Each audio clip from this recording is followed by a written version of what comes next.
उपचुनाव से जुड़ी हुई सोर्सेस के हवाले से बड़ी खबर है। 10 सीटों पर गठबंधन के तहत उपचुनाव लड़ेगी कांग्रेस और सपा। तो ये बड़ी जानकारी उपचुनाव को लेकर कांग्रेस ने 4 से 5 सीटों की डिमांड की है, सोर्सेस के हवाले से खबर है। और कांग्रेस को 2 से 3 सीटें दे सकती है सपा।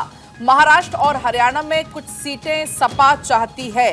तो अब क्योंकि विधानसभा चुनाव बहुत नजदीक है और ऐसे में अब नजर उत्तर प्रदेश की 10 उन सीटों पर जिसमें फूलपुर, खैर, गाजियाबाद, मंझवा, मीरापुर, मिल्कीपुर, करहल, कटहरी और कुंद रखी हैं। तमाम ये जो सीट है जहां पर विधायक इस बार लोकसभा चुनाव जीतकर सांसद बने हैं और ये 9 सीटें इस तरह खाली हुई हैं। तो कुल मिलाकर जो 10वीं सीट है सीसामऊ, सपा विधायक इरफान सोलंकी की आपराधिक मुकदमे में सदस्यता रद्द होने की वजह से खाली हुई। तो कुल मिलाकर ये 10 सीट हैं जिन पर नजर टिकी हुई है। और अब ये जानकारी है उपचुनाव लड़ेगी गठबंधन के तहत कांग्रेस और सपा, जिसमें अलग अलग डिमांड सब सामने आने लगी हैं।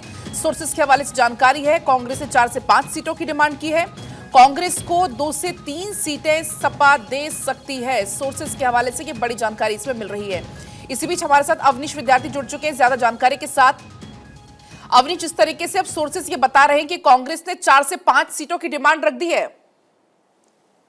देखिए, हर पार्टी अपने खाते में ज्यादा से ज्यादा सीटें रखना चाहती है, लिहाजा 10 जो उपचुनाव होने उत्तर प्रदेश में उसमें ज्यादा सीटों की डिमांड जो है वो कांग्रेस पार्टी ने रख दी है। अब देखना है कि समाजवादी पार्टी जो कि उत्तर प्रदेश में इस इंडिया गठबंधन को लीड कर रही है, ऐसे में पार्टी क्या रुख रखती है।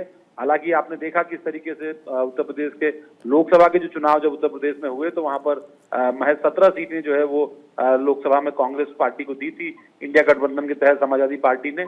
अब देखना है कि जो गठबंधन की सीटें इस उपचुनाव में सामने आती हैं उनमें कितनी सीटें मिलती है। ज्यादातर सीटों पर समाजवादी पार्टी के वोट बैंक का तो प्रभाव है, लेकिन कांग्रेस पार्टी के वोट बैंक का प्रभाव हो ये देखना होगा। हालांकि बदले में समाजवादी पार्टी कांग्रेस पार्टी से महाराष्ट्र, हरियाणा या इस तरह के राज्यों में जहां पर या झारखंड जिन राज्यों में चुनाव प्रस्तावित है वहां पर अपने लिए जो है वो सीटें मांग सकती है, ताकि आने वाले वक्त में जो उसकी राष्ट्रीय दल की मान्यता है वो वापस आ सके। इस बात की कोशिश में समाजवादी पार्टी भी लगी हुई है। आज एक बड़ा कार्यक्रम कल माफ कीजिएगा मुंबई में होना है, सभी सांसदों को सम्मानित किए जाने का कोशिश यही है समाजवादी पार्टी की कि गिव एंड टेक के माध्यम से जो है कांग्रेस पार्टी को अगर उत्तर प्रदेश में सीटें बाई इलेक्शन देते हैं तो महाराष्ट्र में विधानसभा के लिए अपने लिए भी सीटें मांगे। जी अवनीश, लेकिन इन 10 सीटों को लेकर इतनी ज्यादा जोर आजमाइश हो रही है अखिलेश और योगी के बीच में, अगर हम इस पूरे गणित को सरल भाषा में समझना चाहें तो? नहीं, देखिए, खींचतान तो होगी ही। 27 का चुनाव अब सामने है। 24 के रण में लंबे समय बाद ऐसा हुआ जब विपक्ष सत्ता दल पर हावी हुआ, लिहाजा मोमेंटम को शिफ्ट करने की पूरी कोशिश जो है वो सत्ताधारी दल की तरफ से होगी। बीजेपी की कोशिश होगी कि इन 10 सीटों में से कम 6 से 7 सीटें अपने पाले में लाई जाए, ताकि जीत का मोमेंटम बीजेपी की तरफ दोबारा हो। क्योंकि 17 हो, 14 हो, 19 हो या 22 हो, लगातार बीजेपी को बड़ी सफलता मिलती रही। विपक्ष चारों खाने चित रहा, लेकिन इस चुनाव में उल्टा हुआ।